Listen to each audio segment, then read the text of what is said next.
How's it going, everybody? This is the Frames and Flames podcast. My name is Brian, and I am joined by my co-host, Max. We are both fire photographers, and we look forward to an amazing show talking about all things fire photography and emergency services related. Just a quick disclaimer, this is not a professional podcast, so you may hear some sneezing or a fan, but please bear with us. Also, this podcast will contain some profane language and have some discussion topics that are not suitable for sensitive viewers. So viewer discretion is advised. With that, enjoy the show. This is the Frames and Flames podcast.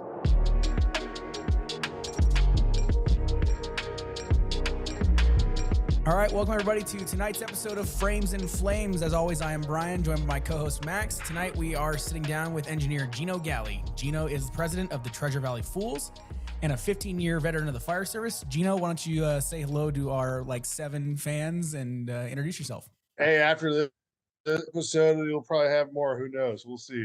Maybe we can get more. All of your shift on. All of our shift and then some. Maybe get some Fools members going, and there we go. And start spreading it from here. Sounds good, brother. Thanks for having me.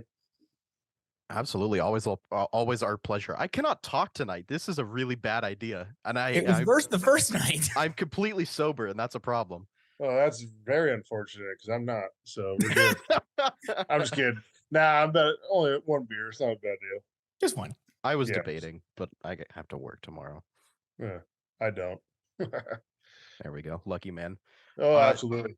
Do you want to kind of explain who you are, what you do, and kind of what Fools is? Yeah. So my name is Gino Galli. I'm an engineer with Caldwell Fire. Recently promoted to engineer. I am in my 15th year in the fire service. I've been with Caldwell about 4.5 years now. Before that, I worked for Sacramento City Fire in Northern California. And then before that, I was with Cal Fire for a few years as well. And then volunteer and private ambulance. And so I've worked wildland. Even though a lot of people call Cal Fire not wildland, I still consider wildland because I slept in dirt. I dug line. I hiked for 20 miles a day. So I call it wildland. I did small rural volunteer service, big city for Sacramento City, and then Caldwell, which is pretty much job town in Idaho. If no one knows, Caldwell on average runs about one work construction fire every 3 to 4 days. We've been on a stretch for the last 3 weeks. I think we've had 12. So it's been busy.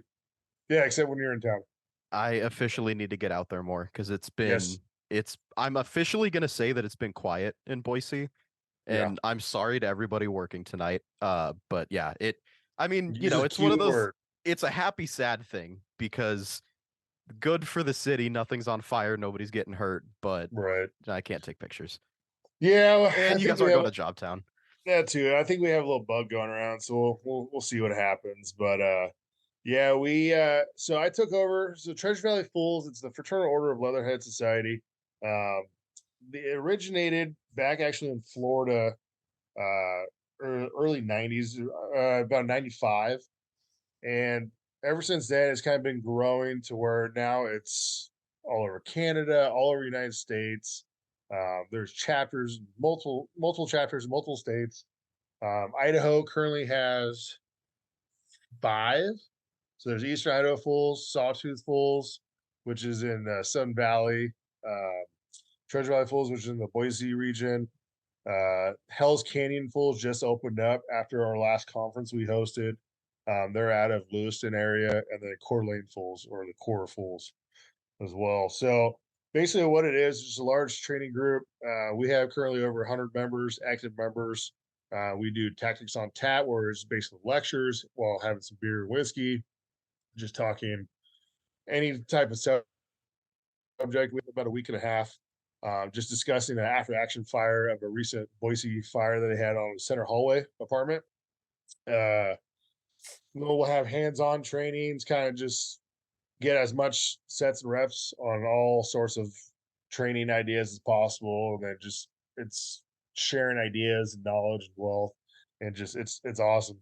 So I took over as president in July of 2021 and pretty much hit the ground running and started a conference called March Mayhem Fire Conference last March. where we sold out pretty quick. We had one day lecture with Kyle Ramagus, who's the Smoothbore Cartel creator and owner. He's a legend of the fire service. And then we did a hands-on training 2 days with Jason Fulmer, who's the owner of Ambassadors of the Craft, and Travis Tygelski, who's part of them as well. And then Kyle Ramagus helped. And then we did 1 day out of those 2 days. 1 day was live fire. Well, because we had such great feedback, this year, March Mayhem 2023 is bigger and better. We sold out multiple classes within a few days. We have students from Canada, Alaska, Wisconsin, Colorado, Utah, Montana, Washington, Oregon, California, Nevada, that's all over. So we're getting great feedback, and it's just spreading like wildfire at this point. And your two favorite photographers are going to be there. And both of you guys will be there as well to get some awesome footage and some pictures. And yeah, we have 1 day of lecture, 2 days hands-on. We have 4 hands-on classes each day. And then we have 3 instructors giving lectures. Yeah, it's going to be epic. So it's going to be awesome. Yeah, I'm really looking forward to it. I think it's cool because the hands-on trainings that Brian and I have been to, it's super cool from my perspective because it seems like such a like interdisciplinary mesh almost, because you get the different tactics and different almost like cultures and personalities from different departments and agencies, and it's just cool seeing everybody work together. So I'm excited for that, but boot camp edition. It's also going to be a giant shit talking fiesta because that's all we do with each other in the fire service is talk shit to each other. Also true. Yeah, that's the nice thing about the Fools too, is it's basically just a brother sisterhood. Everyone getting together, putting their egos to the side. You know, I don't care if you're a battalion chief, fire chief, all the way down to a brand new probie or a volunteer. We treat everybody the same. I don't care what rank you are. We're just there to have fun and, you know, be professionals over the craft, because at the end of the day, that's what our citizens expect of us. Isn't at the last ladders training, didn't you have the CWI class out there? Yep. I'm also one of the instructors for CWI's Fire Technology Fire Academy. And so we like to involve them with any trainings we have to get them not only some practice and sets and reps with the, you know, like that one was ladders, but also to see what it's like with career firefighters, like how we all interact with one another and just talking to them and just seeing that passion that we have for the fire service is kind of what we like to spread to the younger folks. I mean, you and I have talked about it once, that it's all about passing it on to the next generation. Yep, that's all you can do. It's tough because, you know, you have a lot of salty old guys and gals who just like, all I want to do is just sit in my room, do nothing. And then like Caldwell, for example, we were going over the numbers the other day. 2/3 of our department have been hired less than the last 10 years. So we have a very young department, and we're very motivated, very aggressive when it comes to fires. And we're trying to show that to the rest of the valley and the rest of the state too. Did you see like almost like a cultural change just in your career as a firefighter? Because it seems like the technology and just the mindset today is different than what I would have expected. This is from a total like naive point of view, but has it shifted much, or have you experienced any sort of change? Oh yeah. In the last 15 years, it's shifted quite a bit in different aspects. And I still remember when I was on my Cal Fire Model 35 brand new engine in Mendocino County, we had a cassette player in there. And I was like, how is that even possible? This is still, you know, 2013, 2014. They just got it, I think, in like 2011. But I'm like, well, that doesn't make any sense. But okay, so we had to use an adapter when we went on strike teams, just so we could do Bluetooth and whatnot. Here, I'll make us all feel old. My nephew asked me the other day what an iPhone 3 was. Oh, geez. What? Yeah, he asked me the other day what an iPhone 3 was. That makes young people feel old. That makes me feel old. This podcast is 100% us acting like we're older than we are. Well, both of you bastards are young anyways, so yeah. But in this group, Gino, you are the salty old man. that is also true at 34. But the we were talking about it the other day at dinner actually, because one of our firefighters was born in 2000. He doesn't even remember 9/11. Wait, what?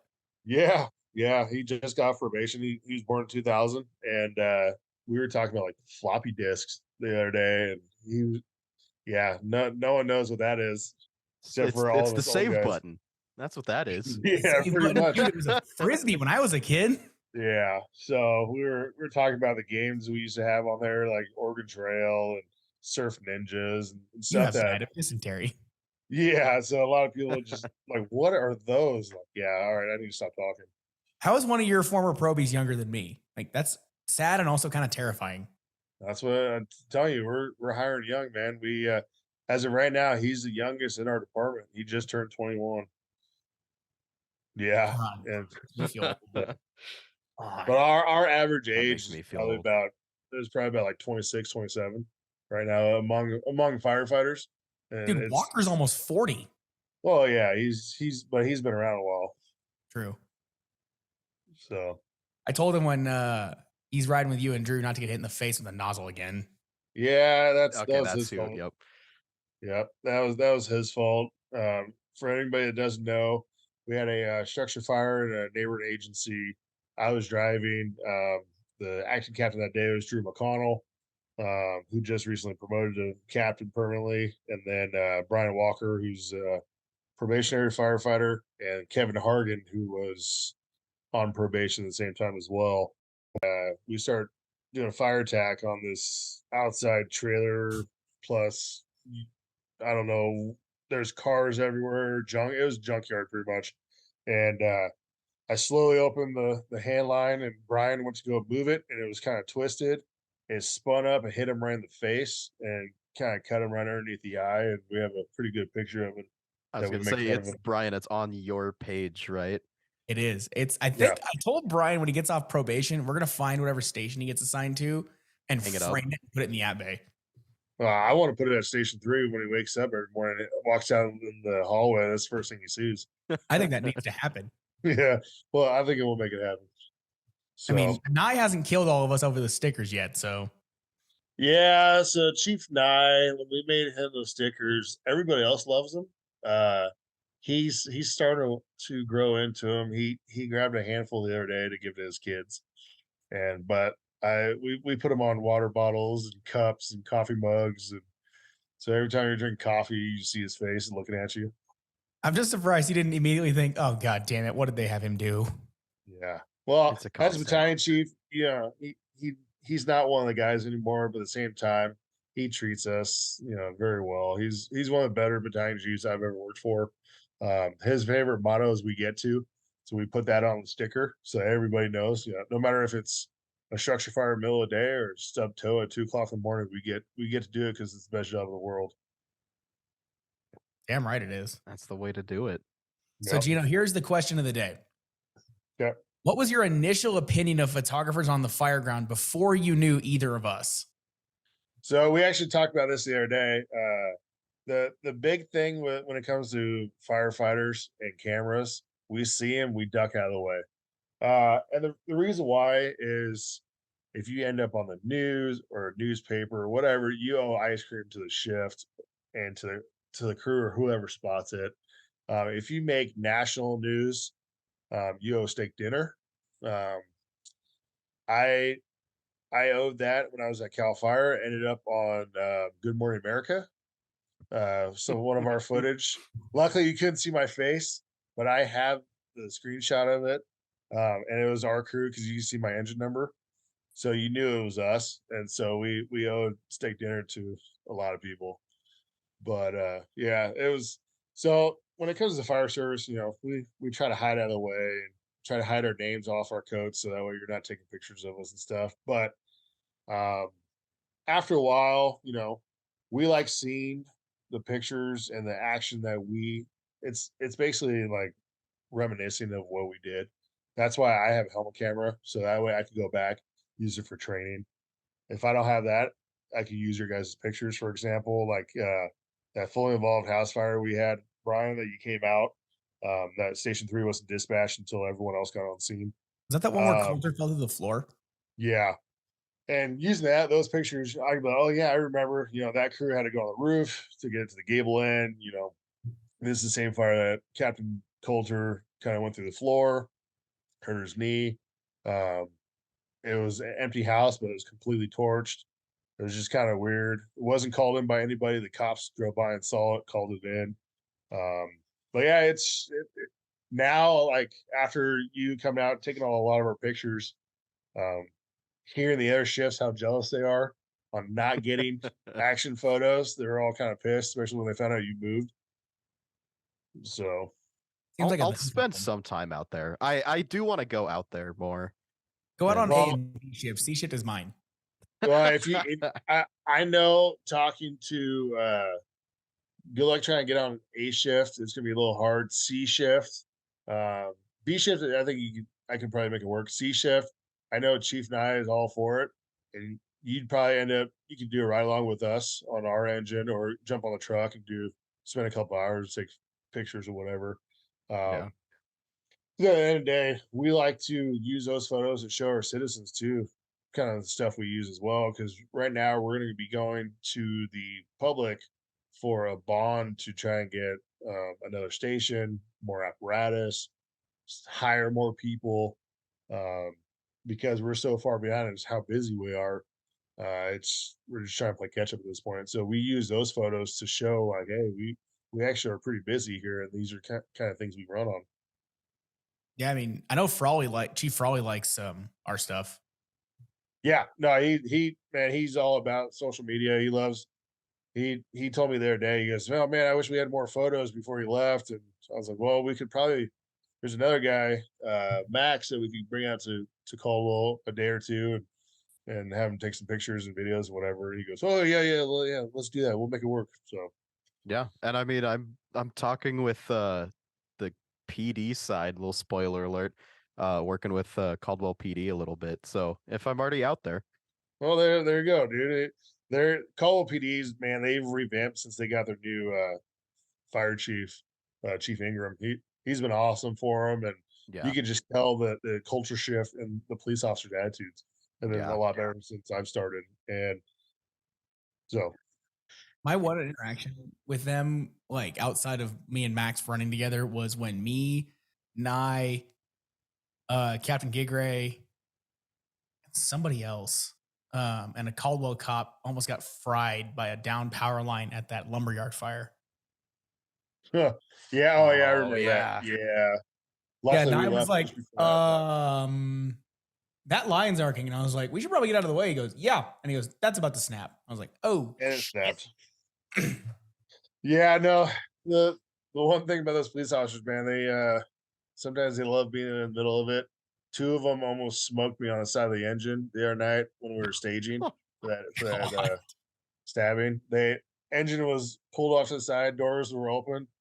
You can see a lot of lights. I'm a big guy, you can't miss me. They got about 2 feet away from me as they come screaming code past me. Good Lord. Yeah. Yeah, we know we can't miss you because you've tried to hide from the cameras before. Yeah, I know, unfortunately. You can't hide from us. We've told you this. I know. It is what it is. I embrace it. Just embrace the suck at this point, bro. Yeah, pretty much. You have us around, and there's no escaping that. Yeah, that's my own fault. I have to know that it's your own demise. It's your own demise. You've known Drew for a long time. Why is it in like 75% of the photos I have of him, he's pointing at something? Because he likes to boss people around. Hence why usually at nothing. He's usually pointing at nothing. Well, that too, but yeah, he's a very animated person. He likes to talk with his hands, and that's how when he's talking, that's how you get it. Fair point. This kind of goes back to something that Brian and I were talking about on the first episode of this podcast, which quick little shout out for those that have not listened to episode 1. Go after this episode, go check out episode 1 where we kind of introduce things. But and my little self promo plug there. But we were kind of mentioning that there's value in seeing you guys in action, because a lot of times, and this is from what I've noticed working with the news a lot, is a lot of the coverage of you guys, it's always after the fact. You're cleaning up, you're standing around, like it's not you guys actually getting to work and getting stuff done. So it to me, I think it's nice being able to provide that kind of action shot of people actually doing work, because then you can say, hey, here's me actually working, instead of, like rolling hoses and stacking ladders, that kind of stuff. Yeah, it's and like for you with Boise Fire, all the pictures you have for them is awesome. With the news for us, because we're 20 minutes away from a lot of news places in Caldwell. By the time they hear about it, if you notice, the only things you see on the news are either, oh, there's a fire in Boise, or there's a fire in Meridian, and that's because they don't have a lot of them. And Boise has it quite a bit, but because they're a big city, that's Yeah. common for the news to report that. But yeah, Caldwell, like, oh, you'll see one every, maybe 6 months or something. But in between those two news reports that you'll see, we probably had 15, 20 of them in between. But by the time they get there, fire's already out. We've already rolled up hose. Like, oh, well, there's nothing really to report here, so they just leave. And the only things I've seen out of them from Caldwell was when the FBI investigation got launched into PD last year, and then the Darigold fire. Yeah, most of the time when the news reports for Caldwell, it's all about some sort of police incident. Either there's stabbing or shooting or fight, or there was some sort of incident within the police department that they've just settled, or um, there's a child abduction possibility, or whatever it could be. It's usually police and law enforcement related. You don't see a lot of fire like that incident we had the other day. They only mentioned the police performed life-saving measures on a stabbing. Fire was there first. So Yeah, it's like, what else do you think happens there?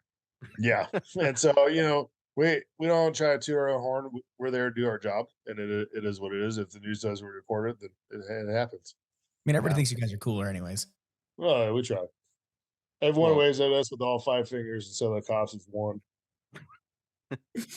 I can't say too much because I'm kind of stuck in between both sides. So Well, I- all my cousins are cops, so I like to make fun of them. oh yeah, it goes both ways. Yeah, I Yeah. definitely see that a lot. You're gonna do it again. I'm You're doing gonna do it again.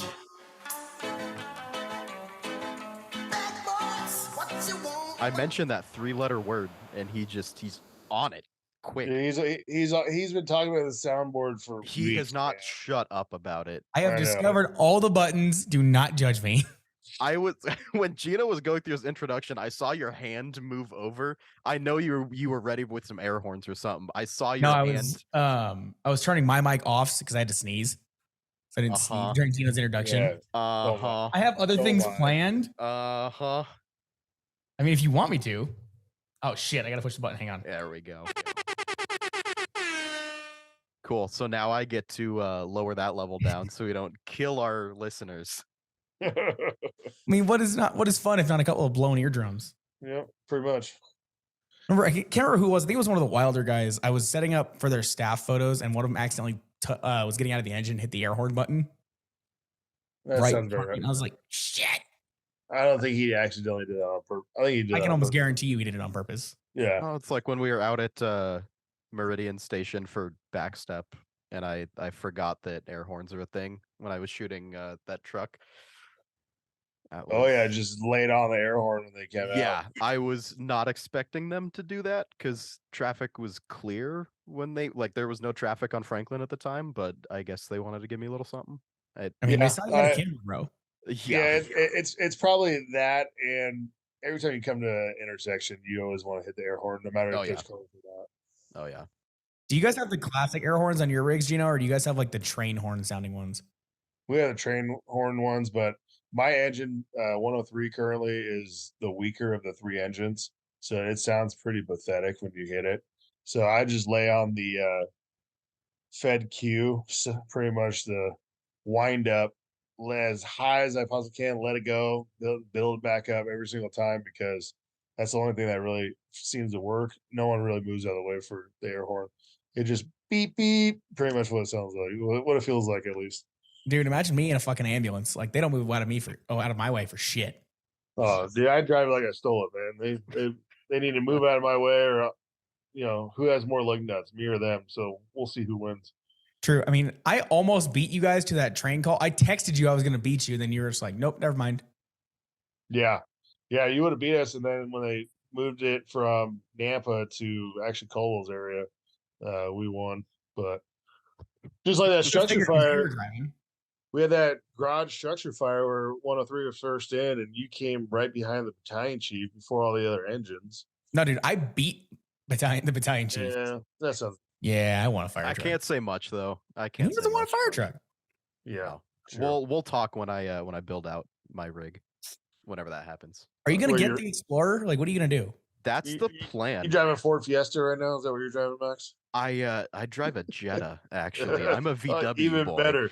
Hey, dude, my Proby Brian has a Jetta, so I don't give him crap for it. I love it. It's a good daily, but I've talked with Brian about this. I am kind of soft planning. I don't have any like actual dates or anything set, but planning on building out like a proper chase car pretty much. So getting an Explorer and building it. I'm actually talking with an upfitter about putting some stuff in there, but get all the fancy lights and scanners and stuff. Nice. You should get a Chevy Tahoe with green lights and jump into all sorts of stuff.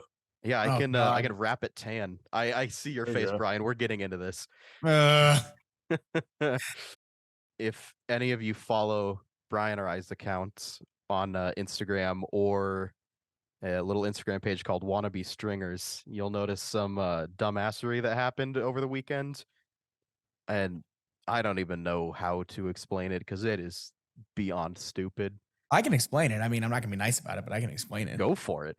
So, unfortunately, the Riverside County Sheriff's Office suffered its second officer down in line of duty in the last 2 weeks. The funeral procession for this officer was Friday night. Yeah. And a stringer. Not even a string. He's a Facebook live streamer. There you go. Whatever he does, decided to kick all his green lights on and join the procession. I said that to Gino he decided. He decided, was not invited. I said, and I quote, when I sent this to Gino and Max, "Sweet fucking God, are you fucking serious? A quote, stringer has no fucking business in a law enforcement funeral procession. This gave me brain cancer." It's just when we talk about professionalism as photographers and stuff, especially and not to derail the whole podcast here, but it's just, again, going back to the fact that we are the least important people there. We don't have to be there. We don't matter. Don't do that. It's just so obscenely disrespectful. Well, like, for example, like when you guys came out for our fire chief's funeral procession, if not just you guys, but any other stringers jumped in and we didn't know them, it's almost disrespectful to our fire family. And like now, you guys are part of us. Caldwell will welcome you guys in. You guys would absolutely be able to join in. But if we didn't know you, you're not jumping in. It's like it's on par of walking into somebody's service, for a just I'll use it like a regular service or whatever, just walking into the funeral home. Like it's like wedding crash. You're literally a wedding crash. Remember, I can speak from personal experience. Remember when my brother was killed, the news tried to show up because my family's fairly wealthy in San Diego, because you guys both know.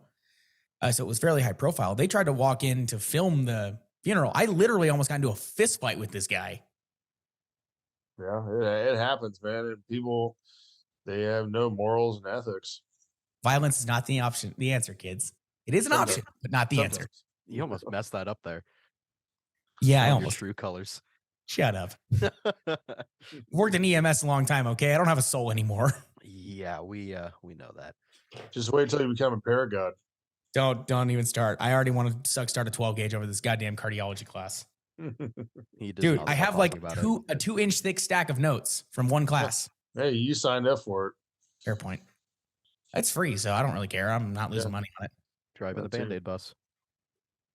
Hopefully, I'll be on an engine. Dude, it's called the pus bus, man. That's what it's called. I have not heard that before. Yeah, that's when I used to work on the medic. That's what we called it because that's literally what it felt like. It was gross. Well, you were on Medic 2 or Medic 13, like the bum runners, bro. Like, yeah, we during the wintertime call it bumsicles. You know, when they're cold and they just want to go to the hospital and get free food. But when you're running, 50 calls in 48 hours, and you're sitting in the hospital for 6 hours because it's so inundated with people that you get kind of jaded after a while, and that's why I left because I was getting jaded and my personality just couldn't handle it anymore. I literally in San Diego, we used to sit in the station and be like, why the fuck are you sending us on this call? They could have gone back to their nursing home and in a wheelchair van. They don't need an ambulance. Like, what is going on? Oh, there's been I could at least 24 times we got dispatched across the street from the hospital because they sat there for so long in the waiting room that they just wanted to go to a different hospital. My God. We had 3 ERs within 2-mile radius. So if one didn't work, let's go to the other one. Because there's West Valley, Luke's Nampa, and Garrity. Well, that's in Caldwell, but in Sacramento you had UC Davis Medical Center, which was a level 1 trauma center and burn center and children's hospital. Then you had Sutter General, which was downtown, the busiest one, and then you had I forgot the other one, but yeah, Mercy. So you had 3 literally within 2 miles, and so if one of the people didn't like the waiting room by one, all right, call 911. Let me go to a different one. Have fun with $3,000 ambulance bills. Yep, pretty much. That boggles my mind. But well, they don't pay them. That's the thing. That's why transport agencies don't make a lot of money because they transport home. People use Medicaid, Medicare, and just they only pay percentage of it, not the whole thing. True. Didn't you say that I'm not going to name this company's name because I left on good terms and I don't want to piss them off? The ambulance company that I used to work for when I lived up there, Gino, didn't you guys say you had to go and help them out a couple of times? All the time. So they are the EMS provider standby for it's not really a homeless shelter. It's a crisis center. So if people are in serious crisis, like just for like temporary need, people could stay there. They have a place to sleep, place to, take a shower. And there was always an EMT on standby. They would call up. They still do, at least every couple of days, and give us a rundown of this person or that may or may not be having a medical problem. And a lot of the time it's person sleeping or, they're in a diabetic situation. All they needed is a little sugar, or difficulty breathing because they're sick. And yeah, when you're sick, obviously you're going to have trouble breathing. But yeah, a lot of time, then they're like, oh yeah, they need an ambulance. Well, you're an EMT. Why don't you call your company and have an ambulance come out? Oh, it's 6 hours, or it's 4 hours, or it's 3 hours, whatever. It's longer than 20 minutes for them to come out. And so then it's faster to call 911. So now you're taking. I was a dispatcher there. Yeah. We would have one medic crew. When I worked there, we've been trying for months to get at least a second ALS crew or at least a BLS crew stood up. Our medic crew would get sent to Salt Lake, to Baker City, to Portland fairly regularly. No. Yeah, and so that's the thing is like when you're you don't have a lot of ambulances, you're taking a 911 ambulance who's already short staffed. Like we're way behind what we need in our area, and with staffing, they can't staff a lot of ambulances, and so now you're taking another one out of service for someone who may be having cardiac arrest, or diabetic emergency, or a trauma or whatever, because of this person who probably could have just walked to the hospital. Yeah, dude, EMS in this country it's a joke right now. Like nobody can hire enough people to keep staffed. Yeah, it's kind of ridiculous. When I was an EMT, starting off was like $10 an hour, and it's just that you can't live off that. And when especially California. Oh yeah, yeah. So Gino, Brian brought this up yesterday, just because he knew that you were coming on. Of course he did. He wanted to know, do you have anything that it's like a you can't make this shit up kind of call? Yeah, so we were talking about doing a podcast like that where a lot of stuff you can't make this up. What did we go on the other day? We literally talked about, this would be a perfect call. Like, you can't make this up. Oh, what was it? I do not remember. Well, besides the murder suicide we went on, there was, man, there's been all sorts. We went on one guy or difficulty breathing, coded right in front of us. A shooting or a fight that led to a shooting. And then people making stuff up on injuries and whatnot just so they get transported. Hypochondriacs.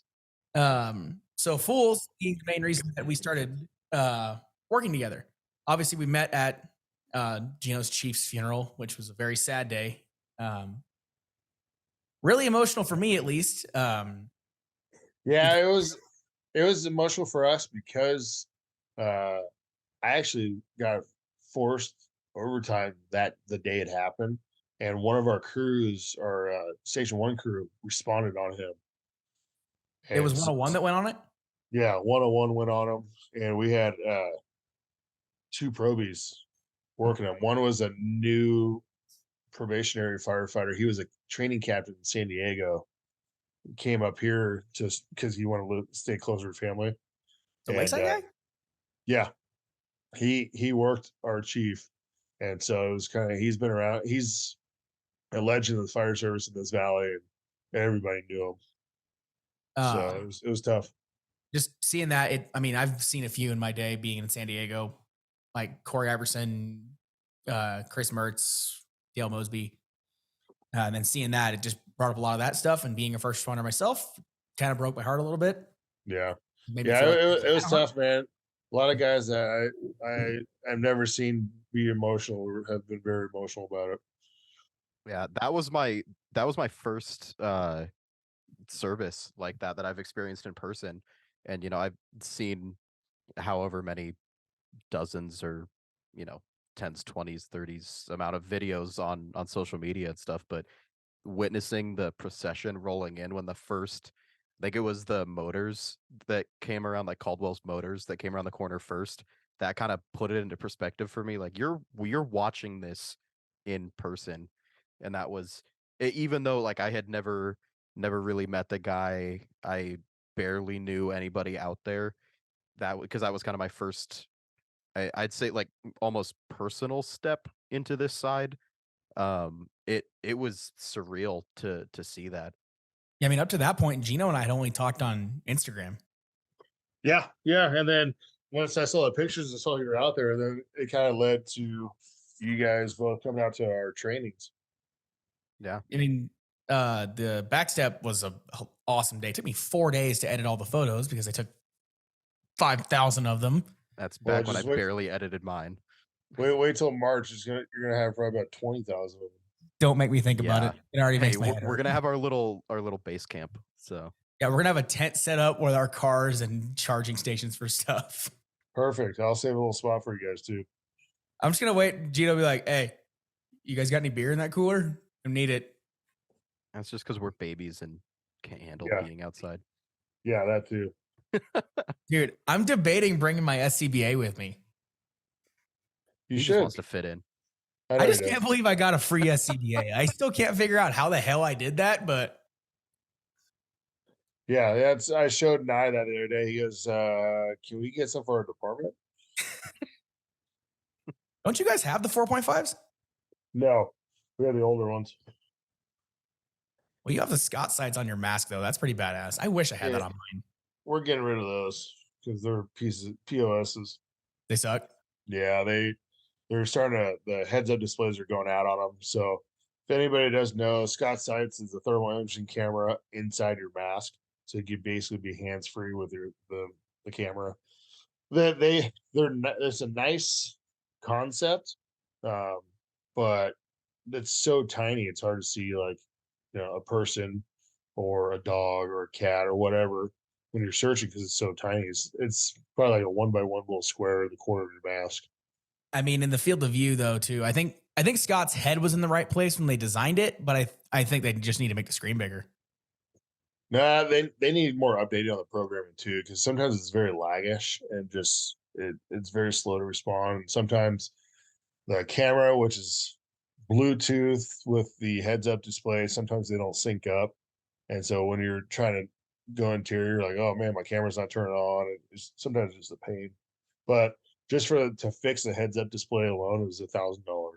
Jesus Good Christ. Lord. Yeah, the mask alone is $3,500. Wish my mask was that expensive, but it's not. Yeah. Yeah, just a basic mask is $350. Yeah. So I think it might have been Scott as well. I saw some. I think it actually was South Metro in Colorado. Their department. I was watching one of their YouTube videos, which their PIO team is fantastic, by the way. oh I've met yeah, Eric dude. Hirsch. He's awesome. They are studs. Like both of Yeah. them, the chick and the dude, they Yep. are awesome. Their videos are killer. Well, Yeah, supposedly Eric has figured out a way to heat seal their cameras. I gotta give them a call. figure that out.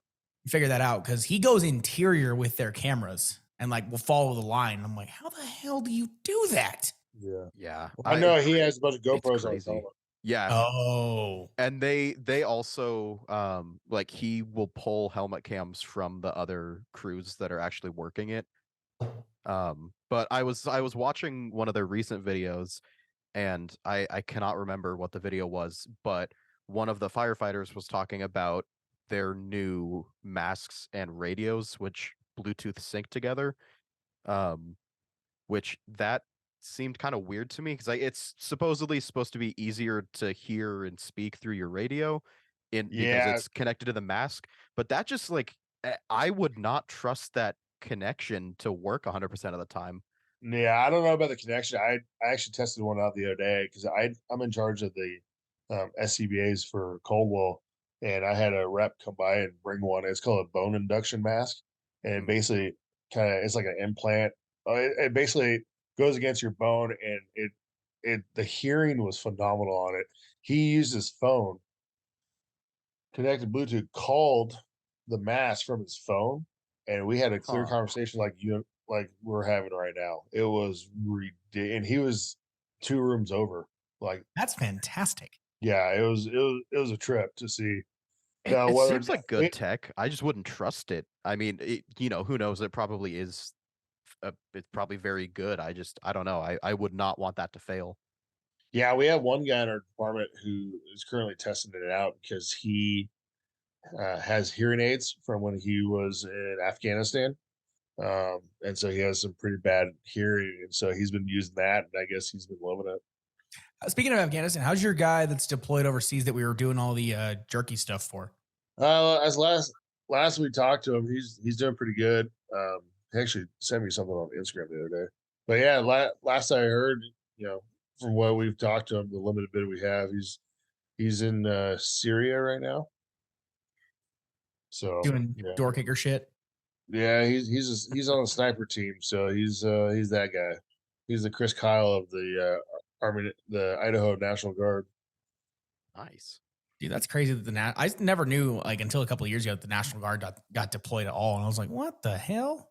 Yeah, he was part of the Marines for a while, so he got deployed there, and then he came here as part of the National Guard, and his platoon pretty much was the minimum 300 days, maximum 400 days deployment, and he like 2 or 3 weeks before he deployed, he had his first kid. Damn. Jeez. Yeah. So he won't see her until her first birthday. Isn't that the most Army story ever? Oh yeah, dude, it's crazy. Max, do you remember at Backstep when I almost fell down the stairs on the tower? Inside or outside? Outside. I was coming down the back stairs. Yeah, I think I remember that. Thank God Gino didn't see that because he would have been laughing his ass off. I'm laughing inside right now because I can picture it now. I turtled up, bro. I gotta protect the cameras. That shit's expensive. Well, you're just Dude, gonna say your head was too heavy with your helmet. yeah. Probably. I'll be right. Is it from the helmet or just in general? All of that bone matter in there? Maybe. I don't want to hear it from you, Max. You bought the same helmet. I know. I literally did buy the same exact helmet. So I'm excited. I'm gonna have that done by Mayhem, and also talking with Taylor's Tins, getting some fresh front plate done. So Nice. Yeah, he does some awesome stuff. Did you get your vest from the vest guy yet, or what? not yet. I think I'm gonna order. We'll talk details later. Not get too nerdy on this episode, but yeah, there's the new photographer, like fire photographer one. I'm looking. Yeah, that at, one's so badass. I just like those big pockets because in the event that I carry extra lenses with me, They're so throw those nice. things in there. Oh So yeah. here's a question for you, Max. Did Greenwood get your contact info at Backstep, or did he just reach out one day to do the station photos? He just DM'd me on Instagram, like December, I think. So Nice. I had a lot of time for it, and yeah, that was super cool, and that was another super cool experience for me because that kind of breaking the ice more and getting to sit down and talk with a lot of the guys. And actually, one of the battalion chiefs is a phenomenal smoker and griller, and he had this like 12-hour brisket that he Nice. made for we had a meal there. It was so freaking good. But yeah, that was a super cool experience being out there. For those that don't know what I'm talking about, I was invited by Captain Greenwood of Boise Fire's Fours to go shoot their 50th anniversary of the station, or of the station's property, because it was that same location in '73 that it was first built. Went out and shot full crew shots and everything, and that was super cool too. Just being able to do that, it was a great day altogether. But yeah, he just reached out to me on Instagram. Nice. Yeah, he's awesome, dude. That man, if anybody doesn't know, he's a lawyer. He was certified in, I think, Nevada's bar as a lawyer. Tons of degrees. He's a student of the profession. Goes to trainings, writes up, just submits all his notes online to everybody else for them to share and see it. Whoever could not attend. Just super awesome, dude. Dude, he has more information about high-rise standpipes mowing around in his head than I have ever seen in my entire life. Oh, dude, he's a propeller head when it comes to nozzle stuff and host. Just it's wealth of knowledge. I was listening to him talking backstep, and I was like, "What the hell? Yeah. How do you fit all that information in there?" Yeah, if you saw him on the street, he has hand, neck tattoos, full sleeve tattoos. Yeah. Like I wouldn't picture this dude a firefighter, and he's a fire captain, phenomenal instructor. He's part of the Brothers Battle training cadre that's nationwide and well known. And yeah, he's everybody knows him. What's funny was I forgot to tell you, Gino. After backstep, I got to run with him on a call when I was with Ada County. Nice. Dude, like he knows his shit medically too. Yeah. I was like, okay, damn. Yeah, they actually ran because he's on the engine at Fours, and he was on the day that we were out there, and we were like a couple minutes out from setting up the full group shots, and we had pulled the for those that don't know, Fours has an engine tower, and then Battalion 2, and they got toned to some, I think it started as difficulty breathing, and they were gone for like 45-50 minutes, something like that. Definitely turned into a code. Oh yeah, I think that's what he was saying, which I don't know all the details. I don't want to say something and get it wrong, but yeah, he was talking about it after. You could tell that man knows his stuff. Yeah, that's awesome. Dude, I remember, I don't know if you saw this, Gino, or if Max saw this, but when we were at ladders, I almost got whacked in the head by a 24-foot ladder because the person who had it up wasn't like aware that I was there. Scene safety for photographers. Yep, pretty much. That's the number one rule. I saw him start turning. I was like, shit. Yep, that's why you wear a helmet. You never know. And I got a pretty hard head, but I've been hit a couple times with the helmet, just because I'm walking by and I'm not paying attention, and they're not paying attention at the same time. And that combination could be pretty bad. I mean, we've all seen people get hurt on the job, but getting whacked in the head with a ladder without a helmet on, that'd be a different beast. Yeah, for sure. When is are you guys done with this new Proby class at Caldwell? Like, are they all hired up and ready for this academy and in this academy right now? Yeah, they started the academy the first week of December. They get out mid-March. There's it's a Nampwell Fire Academy as well, so it's half Nampa, half Caldwell. We currently have 8 recruits in there right now. And so when they get online, sounds like A shift will get 3 of them, B shift will get 3 of them, C shift will get 2 of them. I mean, C shift doesn't really need any more help. I've ran with them a lot. Well, and the reason why is because we're saving the spot for Drew, who's deployed in Syria right now. So we have to save the spot for him. So that's why we're only getting 2. I mean, yeah. I mean, this dude. I mean, C shift. I mean, for those of you, we talk about C shift a lot between Gino and I. It's because I'm basically their personal photographer. I'm at all of their fucking fires that I'm awake for. Again, C shift's biggest fanboy. Exactly. Yep. That's what one of the B shift captains called him. Sorry, he's just mad that you guys are cooler. Yeah, well, he's just mad that he didn't get any photos to show his wife. They should have cooler fires when I'm awake or not at work. Yeah, or not at the body shop getting your truck done, because that fire you missed was pretty good. Oh, which one was it when my truck was getting done? The one on U-Stick next to Walmart. It was the metal house, 2 homeless people inside of it. Oh, yes. Fully involved when they showed up. Did that happen that one in like October-ish or no? I'm thinking of something else. No, this one's like during the summer. It was like middle of the day too. This was like probably 1:00 in the afternoon. It was like 100 degrees outside.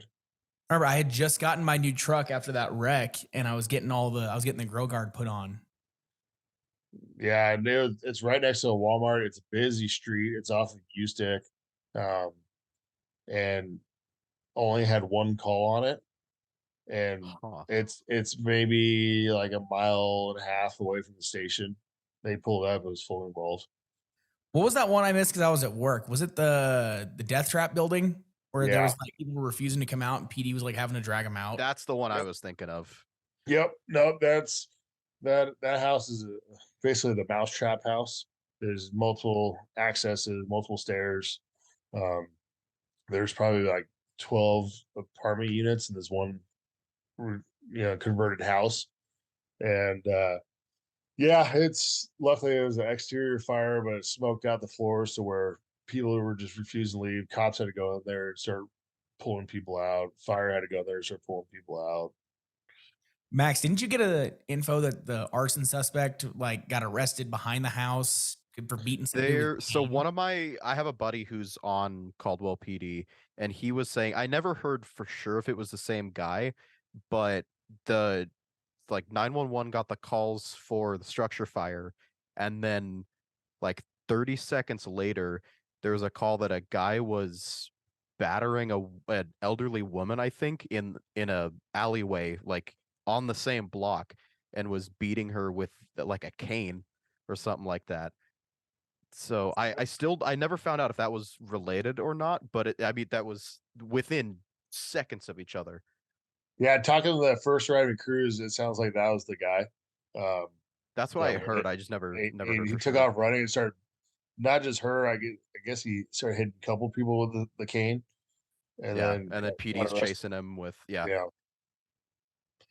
Fun time to Caldwell, man. I gotta get out there more.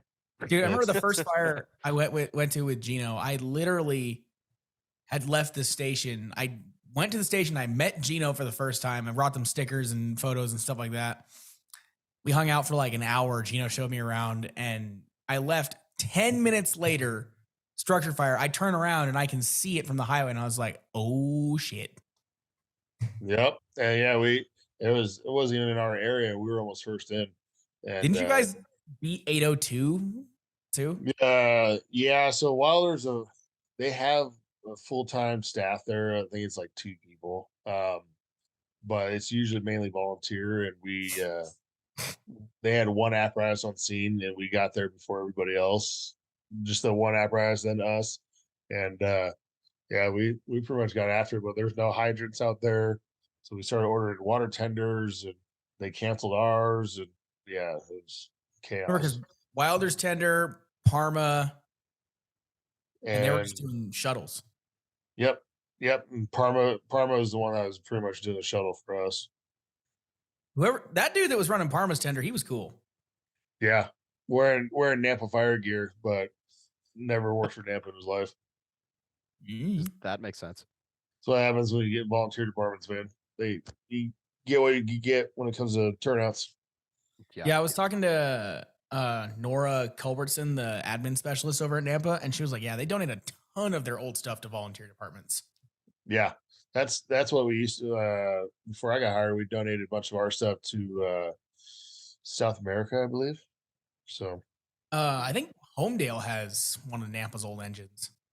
I wouldn't be surprised. I mean, Homedale's department. I got Homedale stories. Completely unrelated to fire, but I got Homedale stories. We're going to talk about that. The second fire I think I ever went on with you guys, Gino, I think it was it that fully involved house fire that one night? That second fire? I think so. No, well, we had the garage fire before that my engine was first in. Um we showed up, it was nothing showing, but you could still smell something was burning. And the homeowner was with her kids on the side of the house, tells me the garage code. I walk over, I open the garage code, and heavy, thick brown smoke starts pumping out of the garage. Ooh. So immediately ran back, grabbed line, put the fire out before any other engine got there. Brian just happened to take photos of us just standing there looking at this little tiny bench that caught on fire. Or because that was that day we had two structure fires within 20 minutes of each other. Because I was at the other one. Yeah. So where the one was in Station 1's area, everyone was at Station 3 for training, and a car accident happened right on the off ramp of the freeway, and 101 was in front of everybody. Blew past the accident, just said, "Hey, there's an accident." Just kept going instead of stopping. Battalion chief was next. He pulled over. We came right behind him, so we took over for him. He kept going the fire. Everybody else passed us while we stayed at this car accident. That first fire ended up being nothing, but as soon as we cleared the car accident, they said, "Hey, we have another structure fire coming to Station 3's area." We were right there, so we just turned around and went over there. I remember I was driving to the first structure fire and I saw you guys on the bridge and I was like, "Ha, losers." Yeah, it happens. Remember Jenkins was looking at me.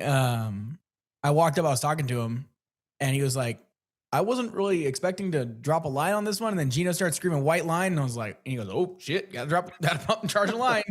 Well, yeah, it was funny. I wish I had a helmet camera on the whole time. Like as soon as you open the garage, because you didn't see any smoke at all, but you could smell something.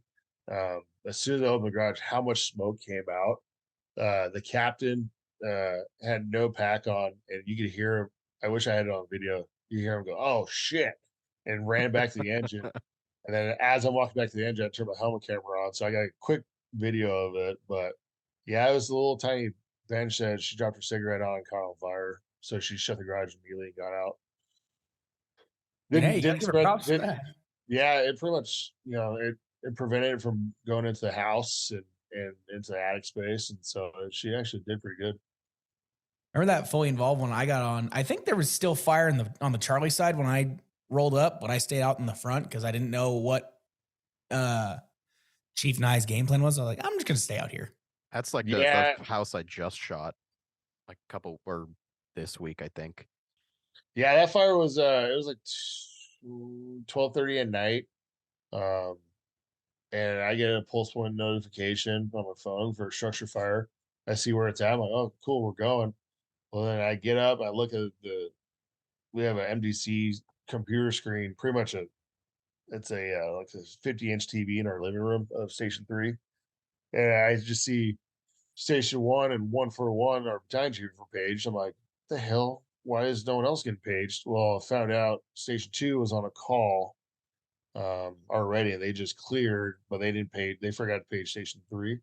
So I'm yelling at battalion chief to tell her to repage us. So she repages the battalion chief instead of Station 3.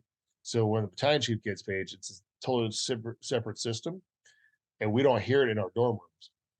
And so she repaged it. No one heard it. So I had to go knock on all the doors of the captain and driver.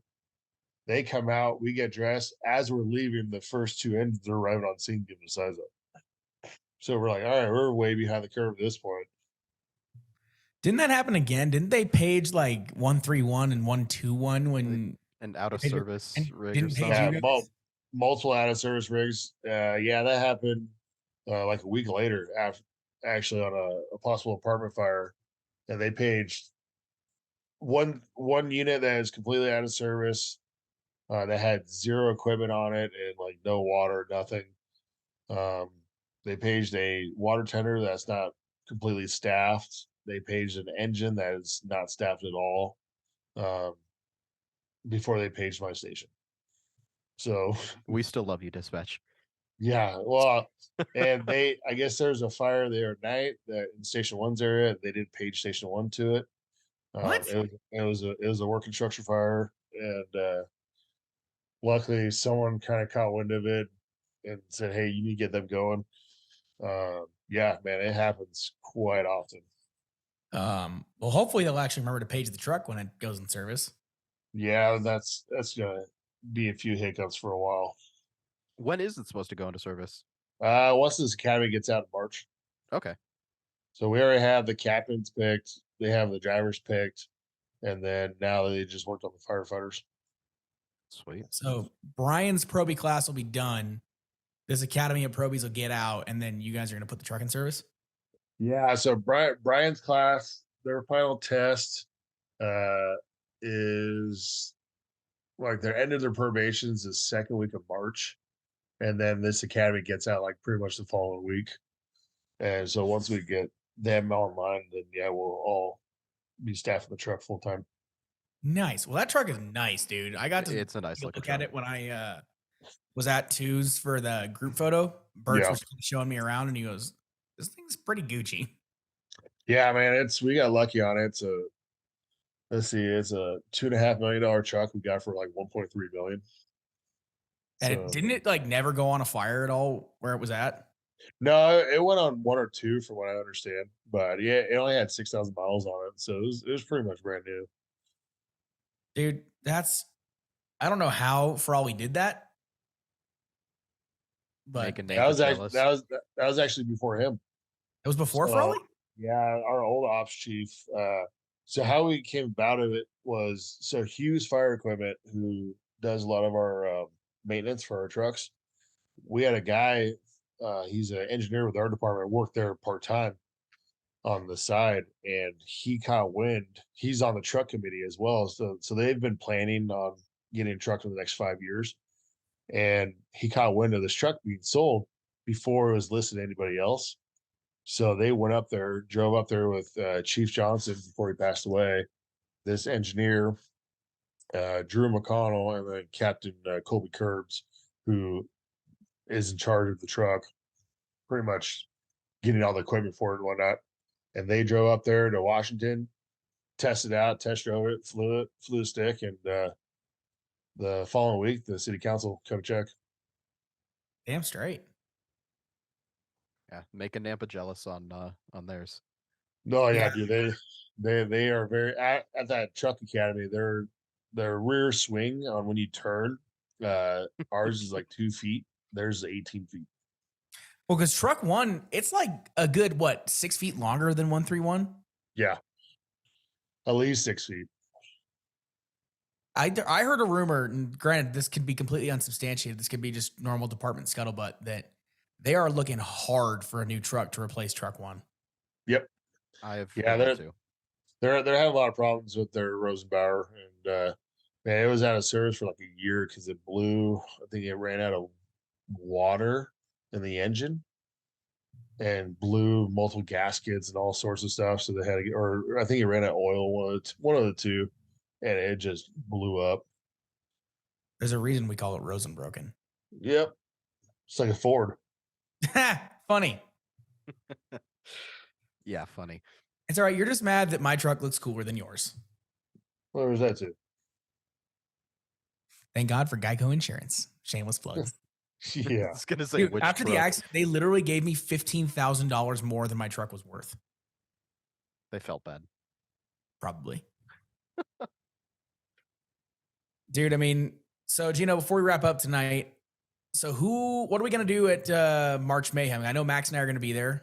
You're obviously going to be there. You kind of have to be. Yep. Just a little bit. What kind of instructors, what kind of classes? I convinced Walker to try and figure out how to get some days off so he could be there and sign up for a couple of the classes. Yeah. So right now, March 24th is a lecture day. We're having it at Boise State's Stuckel Sky Center.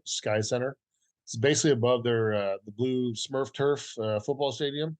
Which, by the way, Max, since you're the photographer and videographer for the band, Yep. I need the hookup on getting on the turf to do a group photo, if possible. I genuinely might be able to make that happen. Okay. If not, I'll talk to the lady I've been dealing with, see if she can hook it up. Yeah. But I think that would be cool to get, because none of us are going to be wearing high heels or anything to ruin the turf. Just get, I don't care if we're in the corner, just get a picture. There's going to be about 150, 200 firefighters from, Canada and, 7 different states. I think that'd be cool to get a group photo. So, 100%. And Gino, I'll be before I there for forget, that because you're driving up, Brian. I might be there for the whole weekend because I just found out, and I'm going to find out more tomorrow if we're actually going to fall in line with the college's spring break. I might be on spring break the week prior, so I might come up on Thursday. So I might be there for the whole event. Nice. Well, yeah, just let me know. Yeah, I'll shoot you a message. Yeah. So we have Nick Papa, who's a captain from Connecticut, giving a lecture on coordinated ventilation. He just wrote a book, released it, and taught at the national conference. It's called FDIC out of Indianapolis. He'll be there. Kyle Rumagus, the creator of Smoothbore Cartel and Engine Company Resurrection on Facebook, giving his lecture. And then Cody Trestrail, the owner founder of Brothers in Battle, will also be giving his lecture as well. And then the hands-on days will be the 25th and 26th of March. The 25th, we have one class with Elkhart Brass Nozzles. Their reps from back east will be there helping out. Dude is a legend. He was from New York, fireman for 45 years, I think, like that. So he teaches an awesome class. I took that in Portland, at the Portland Firemanship Conference a couple years ago. It's an awesome class. So he's coming out teaching that. I have a crew. He's teaching that both Saturday and Sunday. It's 2 separate 8-hour classes. I have a group from Washington, Steve Reno and his crew from Brass Shamrock Training. Saturday, the 25th, they're going to be doing a ladders class, 8 hours. Sunday, they're doing a forcible entry class for 8 hours. Cody Trestrail and the Brothers in Battle training group. So like James Greenwood from Boise Fire, and about half of the Eagle Fire Department is also part of it as well. So hopefully they'll be there. If not, they'll have other instructors from all over the nation teaching as well for VES, Vent Under Search. They're doing that both Saturday and Sunday. And then my crew that I'm part of from Ambassadors of the Craft, so Jason Fulmer, Kyle Ramagus, Travis Tygelski will be doing a 2-day class. First day will be nozzle grips, holding it, flowing while moving, water mapping, understanding how it works, flowing upstairs. And then day 2 will be all those things you just learned under scenarios in live fire. So it's going to be jam-packed session, lots of training, lots of knowledge on the fire grounds. There's going to be probably at least 200 years worth of fire experience. And 10,000 video clips. Yeah. So did you fill those last couple spots? Do you still have spots open? So we had so when I posted those up, it's because a couple people canceled. We also had a wait list for those classes as well. So the 2-day class, it says 2 seats are available. We added 13 people off the wait list. and then 2 people canceled after we added those 13 people. So we'll still add a couple people if they want to sign up now. Basically, until February 1st is when after February 1st, no more refunds from Fire Nuggets. They're running our registration. We still have, let's see, Van Enter Search just sold out for the 25th. I think it has like 1 or 2 seats left for the 26th. Ladders has like 3 or 4 seats left. Forceful Entry has been sold out, long wait list. And then the Elkhart brass nozzle class still has about 15 to 20 seats left per day. So still a couple seats left. And then right? Live Fire, that class is sold out within 36 hours of opening. We added a couple extra seats. So if anyone still wants to sign up, we'll probably make it happen. And then lecture, we have like 20 seats left. And then where is all this happening for the training stuff? Like lecture, yeah, it's at the Stuck with Skybox. Where's all the rest of this stuff happening? So the hands-on training, we were originally going to have it at Boise's training center. Due to liability reasons, they could no longer host it. So we moved it to Nampa Fire Training Center. And so we have a training tower for the VES. We have tons of hydrants for the nozzle stuff. We have buildings to throw ladders against. The forceful entry guys, they're bringing their own props, so we can put the props pretty much anywhere we want. And then the 2-day hose class will be on a two-story Connex box training tower where we could burn it as well. That's gonna be badass. A whole lot of fun. Are you guys gonna have any apparatus out there to do any pumping? Is Nampa gonna let you use their training stuff? Kind of how's that gonna work for the live fire stuff? Yeah, Nampa, their training engines. CWI has a training engine that they have, so we'll be using theirs, and then I'll probably grab one from Caldwell as well, just so we have plenty of apparatus to use, just in case. Well, that'd be great, dude. I'm looking forward to it. I know Max is. Yeah. We're gonna try to, Gino. Hopefully, we'll try to snag you at the end of the day. We'll try to maybe film an episode up there, if we can get the gear and the signals and stuff right. I know you'll be busy, but we'd love to talk to you and Kyle and those guys, especially about this, because yeah, FDIC is an internationally recognized thing, but these smaller conferences that are in these states that people really don't think about very often are where all the real knowledge goes. I mean, yeah, guys love FDIC. Hell, I want to go. But you can't. It's expensive as hell too. Yeah, dude, plane tickets alone are like $2,000. Right, and so the reason why I priced this March Mayhem the way we did is a lot of conferences they charge quite a bit of money and they try to make profits off of it, and that's totally understandable. We're a nonprofit. I just want to provide the best possible training and affordable training to everybody that I can. So if I only make $100 at the end of this after all the fees and everything, then so be it. As long as I'm not owing $10,000-$20,000, I'll be okay. Which as of right now we're not, so we're good. We're in the green, but I just want to make sure everyone has a great time. They learn something, and then if they can't make this one, myself, Jason Fulmer, Travis Tygelski, and Kyle Ramagus will be doing a 2-day class in June 9th to 11th in Bozeman, Montana at the Big Sky Fire Conference. And then if you can't make that, October 18th to 20th, I believe, is in Moab, Utah. Gotta love Moab. Yeah.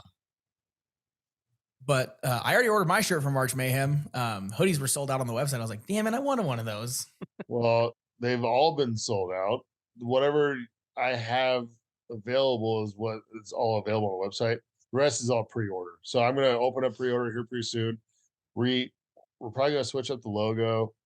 On the shirts, the chest will still be the same. The back, we're going to probably put a Bachelor of the Craft logo, since they are the ones who kind of helped start this conference. So they kind of give a little variety of people and whatnot. And so I'm going to get those set up here pretty soon on the website, www.treasurevalleyfools.com. Under shop, you can see we have hats, coins, stickers, patches, and then we'll have all the swag from March Mayhem as well. And then I'm looking at my Fool's coin right now. It's sitting in my office. Yep, I got a corner of my desk, and I got the patches on my patch board. Nice. Yeah, we talking to Jason. We're working on getting hats and shirts for Ambassador of the Craft, and I'll start selling them on the website as well. Yeah.